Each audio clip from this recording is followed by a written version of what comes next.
Last few months ধরে আমরা ভীষণ ইররেগুলার ইন ব্লগিং, বাট আজকেই কিন্তু একটা নিউ ভিডিও আপলোড করেছি। সবাই চ্যানেলে গিয়ে দেখতে পারো, বা নিচে লিঙ্কটা দেওয়া রয়েছে, সেখান থেকেও দেখতে পারো। আচ্ছা, এই ক্লিপগুলো কিসের তাই ভাবছো তো? এই দেখো, এটা দেখার পরে আর নিশ্চয়ই কোনো কনফিউশন থাকছে না এই ক্লিপগুলো কোথাকার। ওকে, বেসিক্যালি দীপাঙ্কর কিছুদিন আগেই দুবাই গেছিলো অফিসিয়াল কাজে।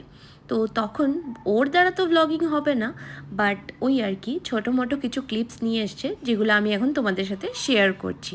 এত ভালো ভালো লোভনীয় খাবার ওখানে খেয়েছে, কি বলবো তোমাদেরকে। দেখে আমার তো লিটারেলি ভেতর ভেতর ভীষণ রাগ হচ্ছিল যে আমাকে ফেলে এগুলো এত এত সুন্দর সুন্দর খাবার খেয়েছে। দুবাই আমিও ভিজিট করেছি, but that was in the year 2016। তো বলতে পারো অলমোস্ট 10 ইয়ার্স হয়ে গেছে দুবাই আমার দেখা কিছু হয়নি।